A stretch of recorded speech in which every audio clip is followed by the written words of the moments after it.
दोस्तों बहुत हद तक मैं तार्किक व्यक्ति हूं और ज्यादातर मैं साइंटिफिक टेम्परा को ही फॉलो करता हूं। शायद इसीलिए मुझे आज वर्तमान समय में धर्म में धंधा दिखता है, भगवान नहीं। पर यह सब अंतर्द्वंद के बाद भी मुझे पूर्ण भरोसा है कि भगवान हम सबके बीच में है। और भगवान के बारे में आपको दो ऐसी हकीकत बताना चाहता हूं जो आजकल के सोशल मीडिया में वायरल होने के शौकीन पाखंडी नहीं बताएंगे। भगवान के बारे में पहली हकीकत यह है कि आप कुछ भी ना बोलें, अपने मन की बात आप मन में रखें। हमारा भगवान इतना सर्वशक्तिमान है कि बिना बोले वो हमारे मन की बात सुन लेगा। लेकिन आजकल के पाखंडियों को यह बात झूठ लगती है और वो हमारे भगवान को नीचा दिखाने के लिए, हमारे भगवान को बहरा साबित करने के लिए अपनी बात लाउड स्पीकर और डीजे के माध्यम से भगवान तक पहुंचाते हैं, जिससे वो बता पाए कि देखो तुम्हारा भगवान बहरा है, कुछ इस प्रकार से।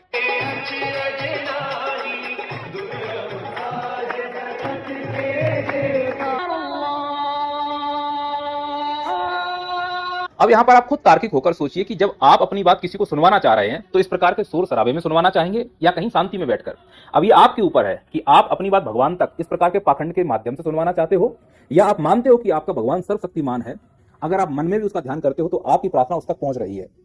और अगर आप इस साइंटिफिक टेम्परा से एग्री हो तो निश्चित तौर पर ये जो कुप्रथा बाद में प्रथाएं बनने वाली हैं, इनको बनने से रोक लिया जाएगा। और हमको ये यकीन दिलाना है धर्म के प्रचारकों को कि हमारा भगवान बहरा नहीं है। ठीक इसी प्रकार से भगवान के बारे में दूसरी हकीकत ये है कि तुम कुछ भी कर रहे हो, अच्छा या बुरा, कहीं भी हो, एकांत में या भीड़ में, भगवान तुम्हें देख रहा है।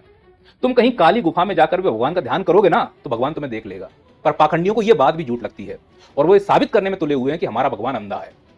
झूठी भक्ति के नाम पर वो जिस प्रकार से ड्रामा कर रहे हैं, इसमें कहीं कोई कसर नहीं छोड़ रहे हैं कि हमारा भगवान ना केवल बहरा है बल्कि अंधा है। वो भक्ति करते हैं तो भक्ति का वीडियो बनाकर सोशल मीडिया पर अपलोड करते हैं और बताना चाहते हैं कि देखो हम कितने बड़े भक्त हैं। और ये कहना चाहते हैं कि देखो जो भगवान तुम्हारा अंधा है, शायद सोशल मीडिया चलाता हो तो सोशल मीडिया पर देख ले कि वह कितना बड़ा भक्त है और उसको आके आशीर्वाद दे देगा। अब आपको डिसाइड करना है कि आप अपने धर्म की रक्षा कैसे करना चाहेंगे, इस प्रकार के पाखंड के माध्यम से। और यही पाखंड बढ़ता जा रहा है, उस प्रकार के पाखंडी बढ़ते जा रहे हैं और इन पाखंडियों की अय्यासी बढ़ती जा रही है। मर आप और हम रहे हैं। ये बड़े बड़े गद्दियों पे बड़े बड़े टेंट लगाकर एसी में बैठकर ऐसे प्रवचन देते हैं जिसमें केवल भड़काऊ भाषण होते हैं, कोई धर्म की बात नहीं होती। और आप और हम बैठे गर्मियों में उनको सुन रहे होते हैं, ऐसे गर्मी में पंखा कर रहे होते हैं, मर रहे होते हैं, भगदड़ में चल रहे होते हैं। ये बात सच हो गई है। अगर ये पाखंड बढ़ता रहा तो वो दिन दूर नहीं कि जो गरीब है वो चलकर भगवान के पास जाएगा, वो जो अमीर है भगवान खुद चलकर उसके पास आएगा। अब आपको डिसाइड करना है। कई अंधभक्त इस प्रकार की पूजा पाठ का समर्थन करते हैं। उनको लगता है कि भाई हमारा भगवान है, हम जैसे चाहे वैसे पूजा कर सकते हैं। तो मैं उन अंधभक्तों से कहना चाहता हूं जिन्हें धर्म की बिल्कुल समझ नहीं है कि अगर तुम्हारी नजर में ये लड्डू गोपाल है और ये लड्डू गोपाल की मम्मी है तो तुम ये कहना चाह रहे हो कि लड्डू गोपाल की मम्मी ऑनलाइन होलसेल में आकर सबको चुम्मियां बांट रही है। इनका मुंह देखो कैसे सुअर की तरह बनाकर बैठी है ये। और अगर ये मम्मी है तो फिर ये पापा होगा लड्डू गोपाल के, लाली लिपस्टिक लगा के घूम रहे हैं। ये धर्म है हमारा, इस प्रकार से धर्म का प्रचार होगा। अरे पाखंडियों, इतने बड़े बड़े कीड़े पड़ेंगे और कौन से सुराग से निकलेंगे उसका तुम रील बनाकर एडिट भी नहीं कर पाओगे। हकीकत यह है कि स्किल है नहीं है, बेल्ले बैठे हुए हैं। बैठे बैठे क्या करें, करना है कुछ काम, करो बदनाम धर्म को, लेके प्रभु का नाम। तो भाई धर्म की आड़ में यूट्यूब इंस्टाग्राम रील्स के लिए ये कंटेंट क्रिएशन किया जा रहा है। सरेआम धर्म को बदनाम अगर करना पड़े तो कर रहे हैं। और इस देश में होता भी क्या है, धर्म और भगवान के नाम पर सब कुछ चल रहा है। नेता भी आते हैं धर्म और भगवान के नाम पर, जब वोट ले जाते हैं तो इस प्रकार से भगवान को बदनाम करके इनको व्यू नहीं मिलेंगे। इनकी गलती भी क्या है, क्योंकि और कुछ नया सिखाया ही नहीं गया है। फिलहाल हम इसी मुद्दे पर रहते हैं कि आखिरकार किस प्रकार से इंस्टाग्राम रील्स, यूट्यूब रील्स के लिए हमारे धर्म का माहौल बनाया जा रहा है। आपकी आत्मा की शांति के लिए दो चार और वीडियो दिखा दे रहे हैं। एक लंबी लिस्ट है कलयुगी अनुसुईयाओं की, इन्हें पता नहीं क्या कहा जाएगा, तो आप देख लो भाई, उसका भी एक दिखाओ भाई दो चार और। मेरे लड्डू पियेंगे आप लोग, सोचो मेरे लड्डू ठीक हो जाए लोग आना।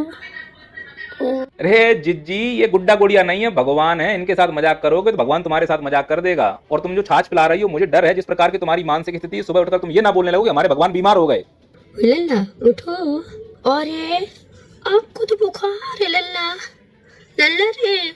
देखा, मैंने कहा था ये भक्ति नहीं है, ये मानसिक रूप से संतुलन बिगड़ा हुआ है। तुम उसको बीमार कर रही हो जो पूरी सृष्टि चला रहा है। यह धर्म का कितना बड़ा माहौल बनाने वाली बात है और पता नहीं लोग इसका क्यों समर्थन कर रहे हैं। अब कहां है वो हिंदू धर्म के संरक्षक, कहां है वो संस्कृति के संरक्षक, कहां है वो धर्माचार्य जो बड़ी बड़ी गड्डियों में बैठकर एसी की हवा खा रहे हैं। अब यहाँ धर्म का माहौल और मजाक उड़ाते हुए नहीं दिख रहा है। और अगर ये नहीं दिख रहा है तो कम से कम ये तो दिख रहा होगा कि भक्ति की आड़ में किस प्रकार से रील का माया जाल फैलाया जा रहा है, खासकर भारत में, वो भी हिंदू देवी देवताओं के लिए। आप जितनी भी रील देखोगे उसमें हिंदू देवी देवताओं को बाल अवस्था में दिखाने का हर संभव प्रयास हो रहा है। जैसे बाल गोपाल का मैंने आपको उदाहरण बताई दिया।